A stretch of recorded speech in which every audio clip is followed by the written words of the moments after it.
Shalom, brother and sister truth seekers. I believe that we should be obeying the Creator's instructions to the best of our ability. Uh, in Matthew chapter 5, verse 18, it says that the Savior said, "Think not that I changed this, that I come to destroy the law or the prophets. I come not to fulfill or destroy them." It's not going to happen until heaven and earth pass, and the heaven and earth passing is spoken about in the book of Revelation, second to last chapter. And so we know it hasn't passed yet, so not one jot or tittle of the law has passed yet. And he said the law. He didn't say the Ten Commandments. He said the law. And that word law in the original language is it's Torah, which simply means instructions. And so any of the instructions of the Creator that we are able to obey without any stretching or twisting, I'm interested in obeying those. And I look at the entire Bible and all of the Creator's instructions through that lens, that none of them have been done away with. I'm still studying some of the instructions, some of the topics, but I mean, this is how we show our love for the Creator. We obey Him. He says, "If you love me, keep my commandments." So it's one of His commandments is holy time. And the time is such a big deal.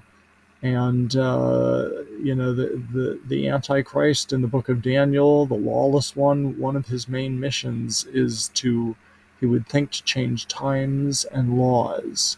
He hates the laws of the Creator, and he hates the times of the Creators. Those are the two main things he's like trying to attack: the times and the laws. And we have these things nowadays called holidays.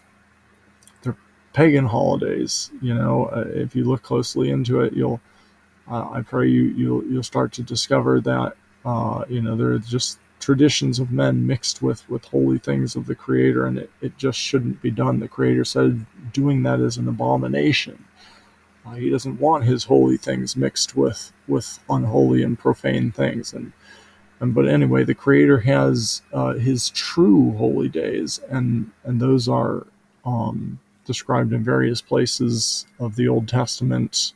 A good chapter to see that is Leviticus 23. But here is an instruction where it says we are to proclaim the holy days, like the Creator's holy days, instead of the pagan holidays. Like, we're to proclaim them in their seasons.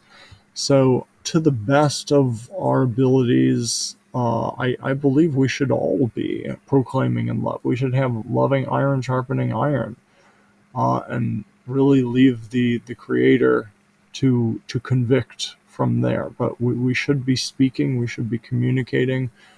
People should be having loving iron sharpening iron. Feel free to leave any of your calendar thoughts or holy day thoughts in the discussions below in the comments of this video. But to the best of my ability, humbly in love, realizing I've learned a lot, and I may still have a lot to learn. I'm just going to share my current understanding of His times. And so the primary foundation is Genesis 1:14. That is the verse that talks about how He put the heavenly luminaries into the heavens, and He said, "Let them be for signs, for seasons, for days, and for years."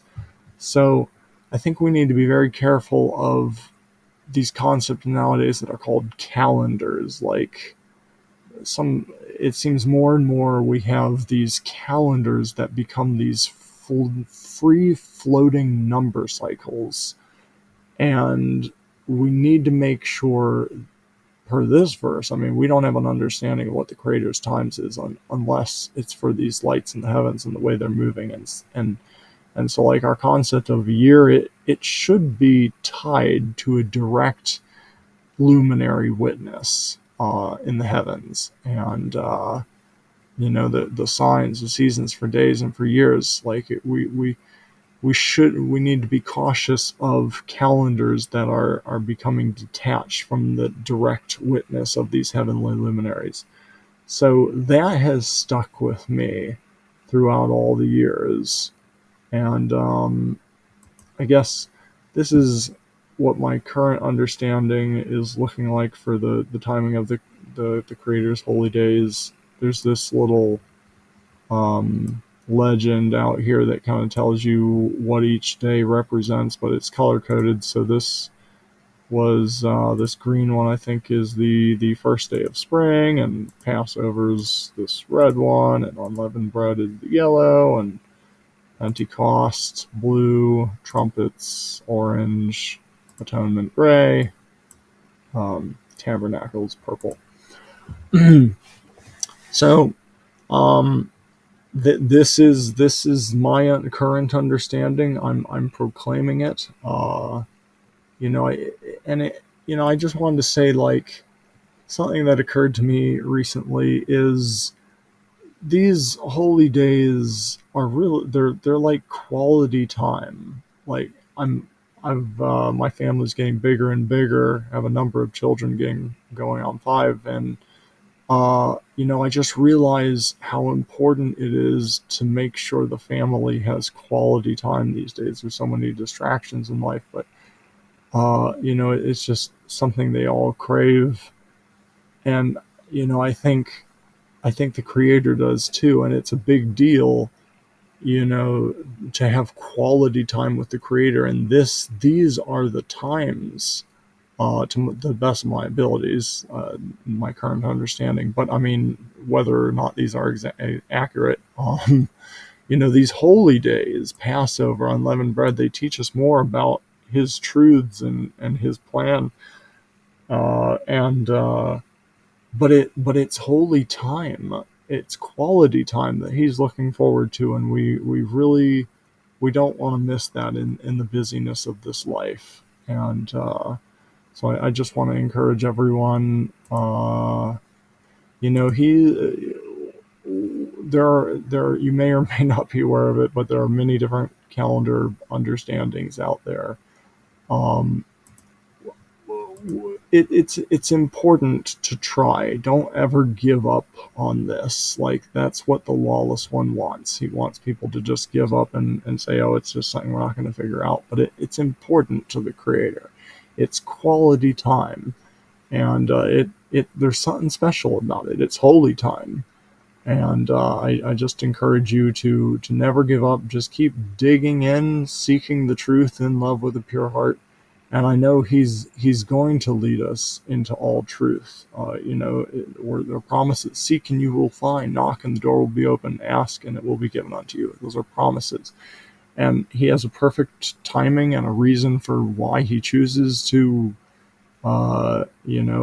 reveal His truth at different points in time. And we're all kind of learning how to love each other better through study of things like His calendar or any topic of His deeper truth. And we need to just realize we all are accountable to our Creator on an individual level, and we need to be doing the best we can. And it's between the individual and their Creator.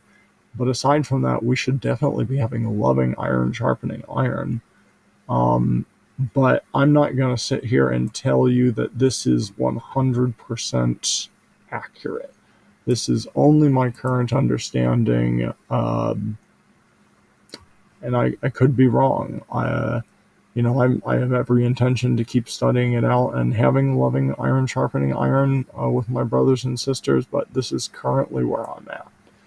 And I guess there's a lot of different things to talk about in here. If you have any questions, please feel free to reach out to me. My contact information is in the description below this video. But I guess I'll talk. I just wanted to make sure this was available, and if you wanna stick around from here, I'll give you just the background of how I came here, and I guess the basis of what this is founded upon that you're looking at.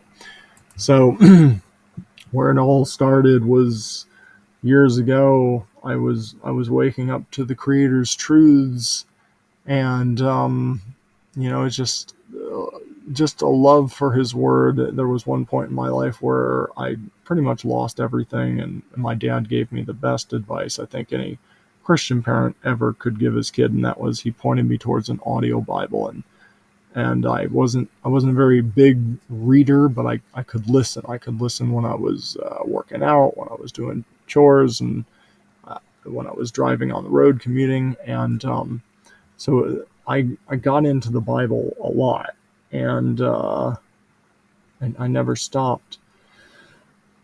But I was learning a lot, and he used different people to bring different things to my attention, and well, I guess I realized his his instructions were important, like that the Bible says sin is the transgression of the law, and like, again, he said law. That word's Torah in Hebrew. It's not just the Ten Commandments, but it's his instructions that actually apply to you without any stretching or twisting.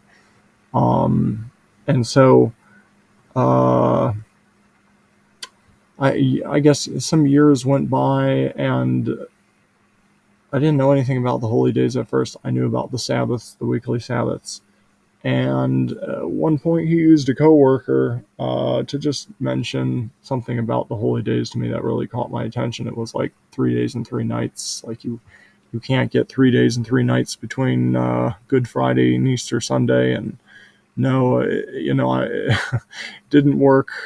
Like people trying to say, oh, that those are partial days, counting as full days, and it works out. Like, no, if we're going to understand truth, we really need to make sure we are limiting the assumptions, like, and being very realistic about any assumptions that need to be made. But I realized you cannot get 3 days and 3 nights between what they call Good Friday and Easter Sunday, and so that kick-started it for me.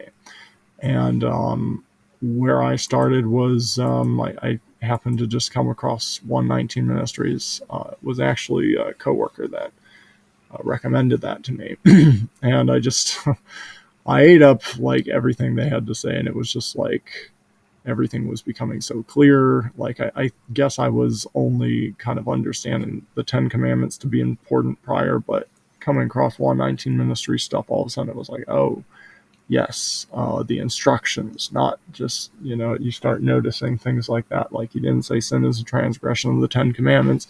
He didn't say sin is the transgression of the Ten Commandments and the holy days and the dietary instructions, or sexual sins or specific things. He said that sin is the transgression of the law, the instructions. That includes everything, even the taboo topics of sacrifices, which is a topic the Creator has put on my heart for a long time, but I just haven't had time to dig into it yet. But it's on the to-do list to look into that more.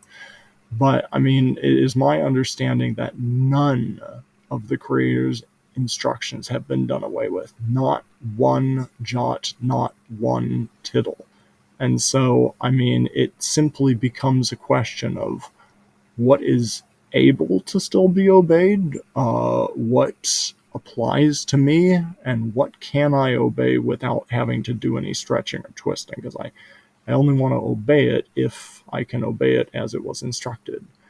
And these holy days, like, people try to say, oh, you only need to keep the Sabbath, don't worry about these holy days, they're tied to sacrifices and stuff, and we don't do that anymore. And I just have to say, like, stand the ground and support the words of the Savior. Like, none of it has passed away. Like, I've even heard people in Torah groups still saying that, the sacrifices were done away with, and nothing was done away with. Nothing. Not one jot or tittle. So, and we just need to continually work out our salvation with fear and trembling. But I mean, like, there were sacrifices that were supposed to happen on the Sabbath, the weekly Sabbath. There were daily sacrifices, but I mean, there were also specific sacrifices for the Sabbath. And well, just because maybe people aren't sacrificing, or we haven't learned what, if that's something we should be doing yet. I mean, we're not doing it, but does that mean there's nothing to the Sabbath anymore? No. And so the same applies for the holy days. Like, you can't throw the holy days out just because maybe we don't understand what we should be doing for sacrifices, if at all.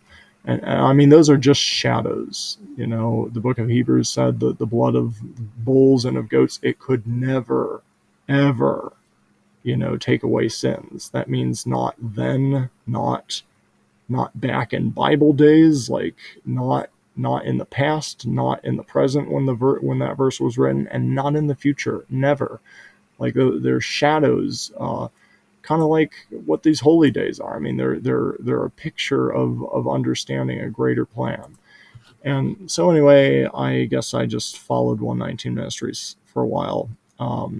There was a lot to learn, but eventually, I think it was around 2017, or it was that year, that all the prophecy things were happening, and there were like harbingers and CERN and all this stuff. It was the end of the world, and everyone was making predictions about blood moons and solar eclipses and stuff, and then nothing happened. And it was right after that all of a sudden, like, I just all of a sudden realized, like, there were more different understandings of the calendar than 119 Ministries had. Like, I think Steve from 119 Ministries, he broke off and started, he had his own channel and he had a different calendar. And then I noticed Zach Bauer, he had a different calendar, and it just like blew up from there. It was like, oh my goodness, different calendars. And people, probably all those people that were saying things are going to happen in 2017, nothing happened because no one was understanding the true times of the Creator, I think. And so it really just it inspired me to want to understand more, or it just opened my eyes that something wasn't quite right. And so I just began to look into it more.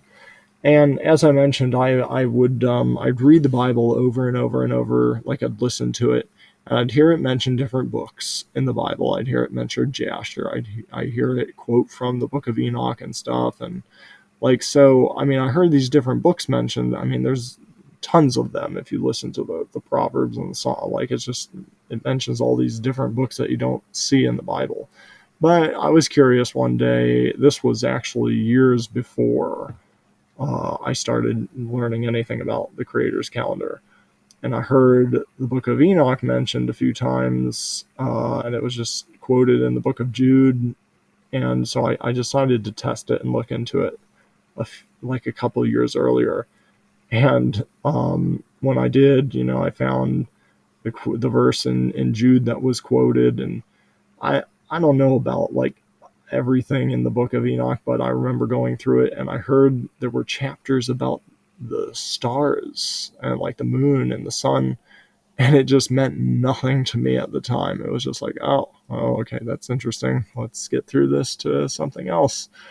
And it kind of just sat on the back burner for years, until this time after 2017, when I started to realize there were so many different calendars and there were so many different traditions of men. That's when I started to realize, I think. I started to realize there's just all these traditions. People get out of Christianity and they start waking up to truth, and unfortunately there's another ditch of like Judaism and tradition that you've got to watch out for. And on the calendar, there's, I think, a lot of tradition mixed in with that. When the days start, what the months are like, I think they're heavily rooted in tradition. And so we just need to keep seeking the truth and love with pure hearts, and I know the Creator is going to lead us into all truth.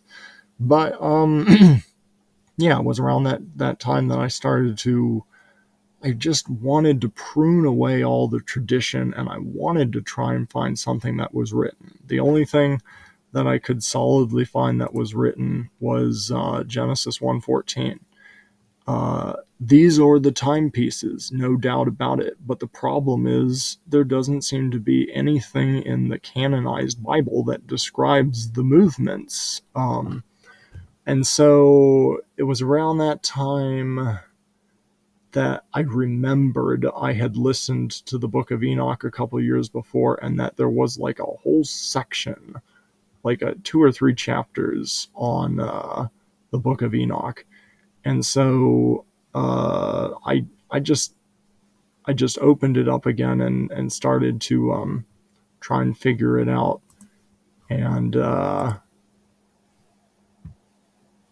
think I started with this version of Enoch, and it just has like, I just don't nothing.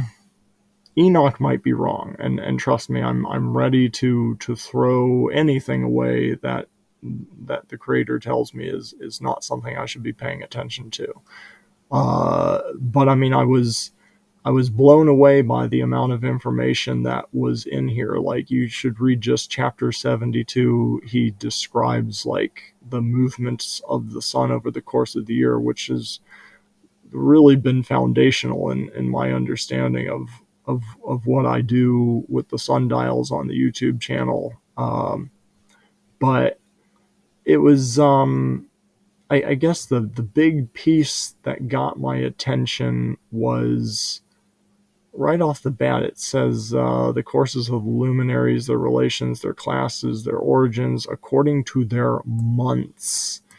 And it said months plural. So it's talking about all the luminaries, the sun, moon, and the stars. And it said the sun, the moon, and the star all have their months. And if you read here, I mean, you'll see the sun has months and the moon has months. And so one of the heavy traditions that was in the 119 Ministries calendar, and what I started with, was the lunar month. And it just, things started happening. I just started realizing, when you read the Bible and you see that phrase, in the new moons, in the new moons, in the new moons, like, it should actually, that's an incorrect translation, should actually be translated in the new months, without any specific bias towards a specific luminary like the moon or the sun or the stars. And when you notice things like that, that's really, I would hope, if you've made it this far, you've got to realize that's something important to pay attention to. So that was a tip off. And then seeing this in the Book of Enoch, where it said there's more than one kind of month, like, that's important, because I don't like the creator said that, like, these timepieces are for years. And so I want to see time, hopefully, described by movements of the heavenly luminaries. Like, I don't, the only number cycle that I think is potentially a free floating number cycle is the weekly Sabbath. That's just my current understanding. Like, it, even if you read Leviticus 23, like, it seems like there's a split where he's saying, like, this is the Sabbath, and then these are the holy days. Like, it, and just realizing that the solar cycle is 365.2-ish days. Like, it's not a number perfectly divisible by 7. And believe me, like, I went down these roads. I'm going to be all over the place, but I'm just going to walk you through my history. Like, I was, I started seeing this stuff, and I realized, okay, there's the potential it's another kind of month. Maybe it's not a lunar month. Maybe it's a solar month. Maybe it's a stellar, the star month. And I eventually, it was around that time, coincidentally, that people were this, Enoch is talked about, like, Dead Sea Scrolls or whatever. So I mean, there were a lot of Dead Sea Scrolls, Dead Sea Scroll groups starting to flare up around that time. And they were talking about the solar months and stuff, and it seemed to make a whole lot of sense. And then you had a couple people making claims that the solar cycle was only 364 days, because you see in Enoch, he talks about 300, exactly, exactly 364 days. And people were claiming that they had sundials, and they were claiming that the year was 364 days, and it was just like, whoa, that sounds awesome, like divisible by 7, everything works out beautifully. But really, could modern science really be that far off? And it was not an easy thing to test, but that's where my sundial stuff began, was because I was hearing people make these claims, and it was like, oh my goodness, that's a huge claim. And all I can do is take your word for it with your sundial there. And so, I really started to test. Sundials came into play to test the duration of the year, and it took years to prove that, because if you watch some of these sundials, the armillary especially, people are saying it's hitting the same mark every year, but it's really such a fine movement that occurs from one day to the next. People were looking at their armillary sundials for like 3 years in a row and still saying it was hitting the same dot on the exact 364th day. And I started learning about the straight line sundial method. That came The first time I heard that first person was Juan Carlos. His YouTube channel is Light to the Nations. And that one seemed to make sense to me and was pretty amazing compared to the armillary. I tried doing some kind of armillary when I first started, and you can see some of those videos on my YouTube channel. My first attempt was pretty pathetic, but the straight line seemed to make a lot of sense, and that's what I started. There was a whole lot less potential for human error, and so that's what I started to try and do. And I started to notice, almost immediately, that it seemed something was off with the straight line timing. Not immediately. It took a whole year, maybe even 2 years, maybe even 3 years. But it started to look like it was not matching up. But you had people out there that were saying, oh, it is. And it took I forgot how many years it took, but it took 3 or 4 or 5 years before people were finally like, yeah, okay, no, it's not 364 days. And so that was kind of good when people started acknowledging that, but it kind of pulled the rug out from under a lot of people's feet. And then all these different methods for intercalation started popping up, and it was just like, oh no. No, like days of the week lining up with the year. If we are being realistic about this, the solar cycle not being 365 4 days, it's not divisible by 7, so it is just a different cycle. This 7-day continual perpetual cycle of the week, it's the creator said it was perpetual, and I see no exception anywhere in the scripture that says, oh, okay, at the end of the year you're going to have 8 days between Sabbaths. You're going to have one extra day between your Sabbaths just to be able to transition from solar year to solar year to make the solar Sabbath work.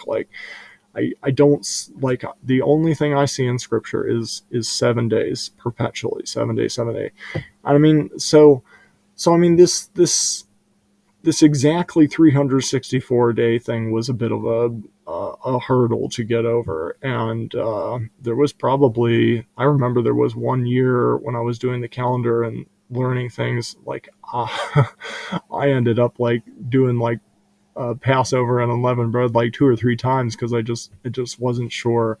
And each time it was the creator would show something at the last minute, and it was like, are you going to trust, or you're going to follow? And you've got to trust and you got to follow when he shows you something and convicts you. So anyway, but this one was it was just threw me off for a while. But eventually I realized that Enoch talked about an overplus of the sun that amounts to 6 days in 5 years. And this isn't actually my favorite version of Enoch. My preferred version of Enoch that he really put in a lot of footnotes and tried to almost let you see like what's going on in the different original source texts of Enoch, kind of like a Strong's Concordance, but a deeper level of study. This was the let's see, who was it? Oh no, it was the Charlesworth, and I think this is okay. Sorry about that. So yeah, I think there might be like a Charles edition, but this is Charles Worth, and he did a very good job showing you a little deeper layer of study of what's going on in Enoch. And so the thing is, yeah, it says overplus. Here it says the gain of the stars turn out to be 6 days in 5 years. I remember punctuation is not something that you see in the original language. That's just something in the English language that they try and group things differently. And long story short, what I eventually realized is that Enoch doesn't actually say there are only 364 days in the year. He later, if you read in a different section of Enoch, he says there are 364 stations of the sun in the year. So the sun is obviously moving east to west over the course of the day, but slightly it is shifting north and south a little bit every day, and that's what gives us the different seasons. And like what Enoch was saying was that the sun shifted those little north-south steps to 364 positions every year. And so it's not just days, and maybe it's not days at all. Like I think there's a lot of light that can be shed if people are able to dig into this original translation a little bit and verify the consistency and accuracy of some of these words. But he definitely said stations at one point, and that makes sense. Like the sun is moving along these different portals and these gates and these positions to give us those different shadow patterns that we see with the sundial. But I mean, it's just hopping over almost like tracks on a DVD or a CD or an old record. Like it's just jumping tracks and positions over the different days of the year. And Enoch says there were 364 positions, and the unique design of the Earth, I do think it takes 365 days for everyone on Earth to be able to see all those, the sun in all those positions. But in a nutshell, I won't get too deep into it here, but I do have another video, a couple videos on YouTube where they're titled The Book of Enoch Did Not Say There Were Only 364 Days in the Year. That's the short version, and I'll walk you through that. And then there's a long version here where I go into depth about everything, and it says Enoch did not say there were 364 days in the year, big misconception. So if you want to hear more about that, I highly recommend you check out those videos. But yeah, no, I just eventually realized that Enoch does talk about an overplus of the sun, and it's 5 days. No, it's six days in 5 years. So that works out to be 1.2 days in 5 years. 1.2 days, add that to 364, and you've got 365.2. Very, very close to what modern science is saying.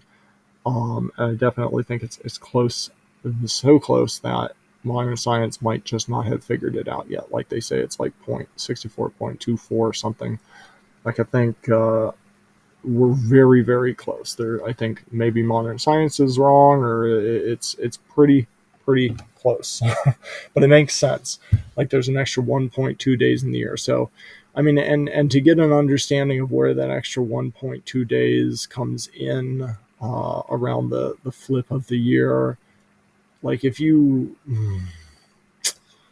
I could find it. I'm not going to get into it here, but there is this other little video. It's 2 minutes long, but it describes the last day of the year and where that 365th day actually comes into play. And I think it makes sense. That much makes sense to me. So that's kind of, I guess that's the basis of this, and it's kind of an overview of the calendar history I've gone through. There are definitely still pieces that I don't feel comfortable with, but we'll talk about those in a minute. But just to give you the overview, so this is based off of a solar year, and it's based off of solar seasons, and it's based off of solar months. Like, so, I mean, if you think there's something significant about any of those solar years, solar seasons, solar months, like you need to realize that they all fit inside each other like fingers in a glove. So like the first day of the solar year is also the first day of spring, is also the first day of the first solar month. And there are 6 solar months. There are 3 solar months in each season. Okay, that makes sense. Like, 4 seasons in a year. And then there are 6 solar months in half a year, and that's the basis of this. And so the first day of the year, according to my understanding, when I read Enoch, if you check out that last video I recommended, that's 2 minutes long, seems to describe that the day of equal light and darkness, the day that we see the straight line, is the last day of the previous year. It's that 365th day. And so then the day following is the first day of the new solar year, the first day of spring. So that's what I have it flagged here as. So it's the first day of the first solar month. So you just start counting 1, 2, 3, 4, and you get to Passover, you get to unleavened bread, and you get to everything else. Excuse me. The similar with the day of trumpets. The creator says that that's on the first day of the 7th month. So the unique thing is the first day of the 7th month, solar month, should be the first day of fall. Like it should be the second half of the year, the first day of the second half of the year. So that seems to work out very nice, and this all makes sense to me. Like, this all makes sense, except a couple things. I guess I'm still not sure. I always feel kind of guilty and think like the moon needs to come into play somehow. Like, I want to understand more about the creative purpose for the moon. Like, I think potentially there's a chance it can help us to know sabbatical years and jubilee years and stuff like that. But I just don't. I feel in my spirit like there's more to understand about the moon. Like, he made that too, and it's pretty unique what the moon does. And so I want to try and understand more. I'm open to studying more about that. I don't understand it now, but I'm open to. But the other thing that doesn't make sense to me is what happens here in the fall. And, everything that I read in Enoch seems to make sense. Like I said, the whole 364-day thing, it didn't make sense. There was like a year or two where it didn't make sense. But I don't know. It was the only thing that made the most sense. So I stuck with it, and eventually the creator gave me peace and showed me it does work out. Like, Enoch doesn't say there are 364 days or 365 days. And actually, it's a perfect explanation of why this is the 365th day. It coincides with the straight line, and like that all made sense, but that took a couple years. Sometimes it takes 1,000 years for him to reveal his truth. I don't know why he didn't just let Martin Luther know everything way back when, but he didn't. Or maybe he did and he chose not to pursue it. But it seems like there's a progression and a perfect timing, and I'm not saying he's revealing all truth to me, but that's the way it seems to work in history, and that's the way this seems to be going. But I mean, it took a couple years for this to make sense. So when I say this doesn't make sense entirely, I haven't given up on it. But I will let you know I feel uncomfortable about it, and I don't know exactly what to tell you about it. From I want to see something that's written. I don't want to just hang on tradition or loosely translated, or just looking at verses in the Bible and Bible stories and trying to figure out, was that a month there, was it 3 days there, like, oh, let's piece it all together. Like, there's got to be an explanation for how these timepieces work. Um, and I think there is, and I've got a feeling in my spirit that it's probably in Enoch, but there's some work that needs to be done to verify the accuracy and consistency. But right now it doesn't make sense, and but at the same time, like I said, the first of the year didn't make sense for a couple of years there, but eventually it did. It makes perfect sense now. But yeah, to say it 5 times, this doesn't make sense. It doesn't. It doesn't. So Enoch said that the sun, it's going through these portals of heaven, and he describes where the center line of heaven, the celestial equator near Orion's belt. Well, he doesn't say near Orion's belt, but that's where it is approximately located. If you ever look up at the sky or in Stellarium, you'll see the top star of Orion's belt is very close to the celestial equator. But he described where the sun was going to be for these in heaven for these different times of year.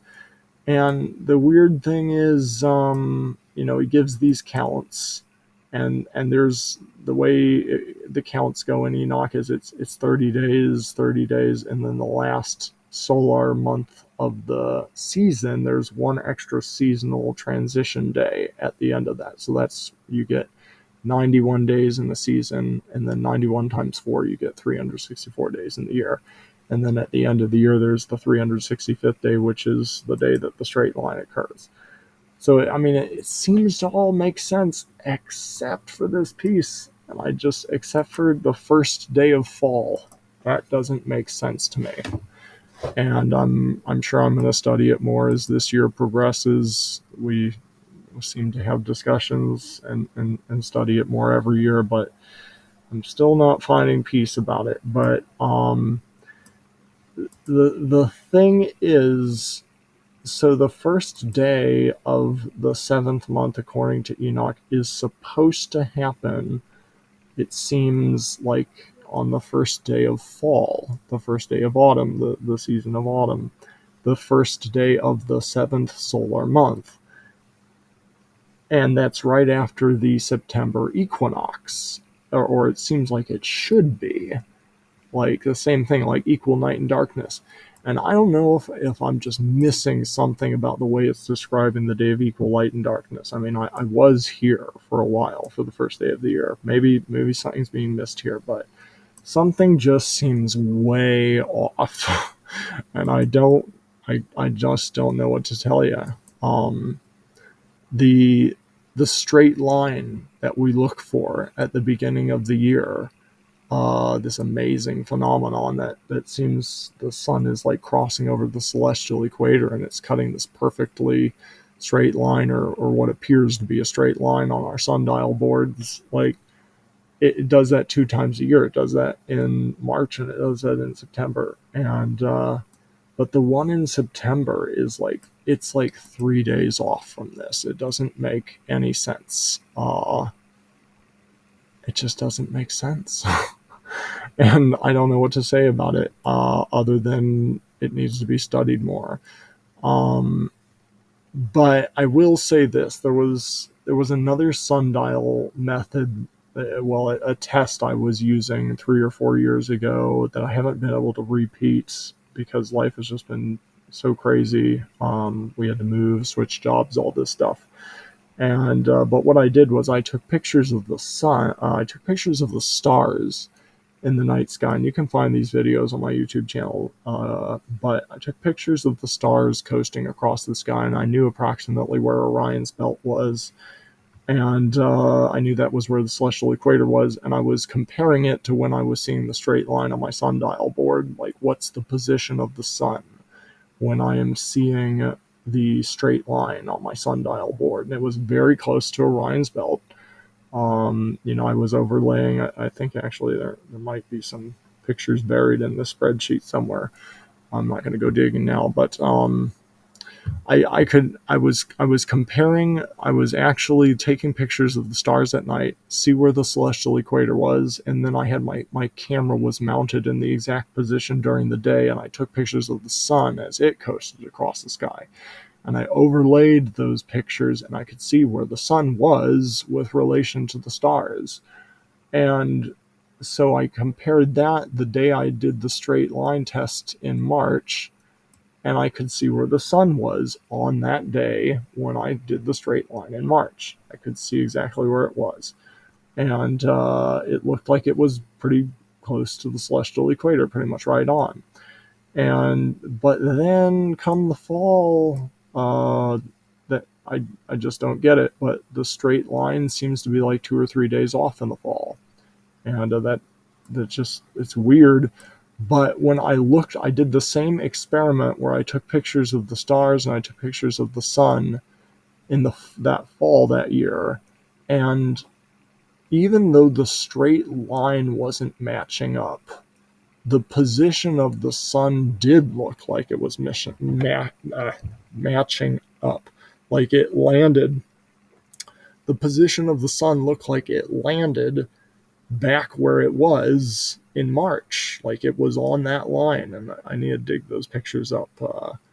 I go into it for the last fall equinox summary video, I think, September equinox from 2024, if you want to check that out.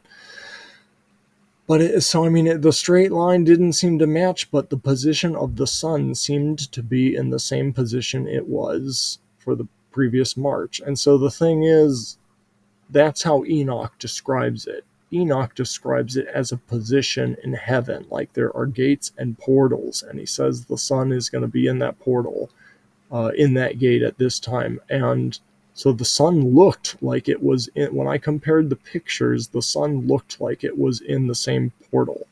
And it moves a lot. The sun moves most during an equinox event compared to solstice event. Like around the equinox times of year, like that's when the sun has its most substantial looking north and south shifting. And like when I was looking at my pictures of the sun, like I think it was jumping like half the diameter of the sun. Like it was obvious if it was in the same position as it was in March or if it wasn't. And so I could see there was an alignment. There appeared to be an alignment when I looked at the pictures, but the straight line didn't match up. So it seemed like the sun was where it was supposed to be according to what Enoch described, but the straight line wasn't working out right. And the straight line that happens in the fall doesn't seem to match anyone's count that I've come up with. I know Remnant of Light has some thoughts about how they deal with with that September equinox, but aside from them, I don't know of any counts out there that like have the first day of the seventh month like lining up with like the solar. It just doesn't line up with the first day of autumn, and then trumpets, something's off, and I just don't get it. So this count, I mean, what you see here, it's based off of the counts that are described in Enoch. I kind of hate going off of counts. Like I really want to go off of what Genesis 1:14 said, and I want luminary witnesses, but this is as good as I can do for now. Like it seems like everything that Enoch describes is correct, except there's something funky going on with the fall of the year. And I mean, it makes me wonder about the straight line method, because as amazing as that phenomenon is, I mean, that Enoch described the sun as being in a position of heaven, and he didn't say anything about any weird phenomenons of straight lines like on planet Earth. So I don't know. But this is based off of just the straight up counts that are described in Enoch: 30-day solar months, the 1 day seasonal day between the seasons, and that's what gets you this day. And I mean that I have the pictures that seem to show that that was a possibility when I overlaid the sun with Orion's belt and the stars. So it seems that's just as good as I can do right now. But I'm not happy with it. But that's where things are at. There. I would definitely appreciate it if anyone has any thoughts. Feel free to have loving iron sharpening iron. But yeah, that's that. I guess that's the end of it. So that I've done what I feel the Creator has asked us to do, to proclaim to the best of our abilities, and we need to have loving iron sharpening iron. It's not that I'm saying this is absolutely true and someone else's calendar is absolutely false. I'm telling you, like, I don't know for sure what's happening here, and I don't. I'm open to discussion about it. There's a possibility I see of what's going on here, but I just don't have the greatest piece about it. And so I mean that's all I can do. that's where things are at. So I just encourage everyone to have this kind of loving iron sharpening iron with your brothers and sisters. Like this is a test, I think, that the Creator's given us to learn how to love each other better. Like, I mean, and that's really the bigger thing.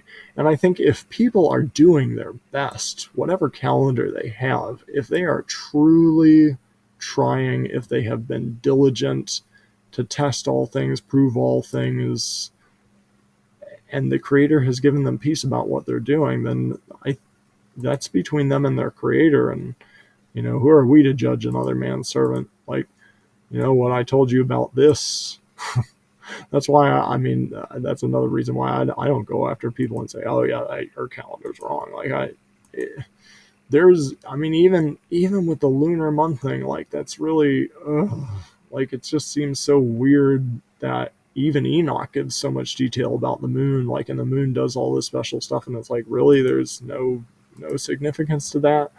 Like, I don't know. So, like, I present this very humbly. This is where I'm currently at. And everyone should have loving iron, sharpening iron, and be sharing their thoughts. And, I mean, I think the Creator designed it that way so we would learn how to love each other better. And I think He designed it that way because all of us have, I think, different pieces He's given us. And when we talk and have loving iron, sharpening iron, I think that's when we start to understand the full picture. So that's my loving iron sharpening iron for now. I guess I'll leave it at that. And please let me know if you have any thoughts. And I pray if you are, whatever your calendar understanding is this year, if the Creator's given you peace about it, you've truly done your due diligence with a pure heart. I pray that you have a blessed holy day season coming up and for this whole year. And yeah, feel free to email me, leave comments. Let's have loving iron sharpening iron. But until then, shalom, and may Abba bless you as you continually seek out His truths in love with a pure heart.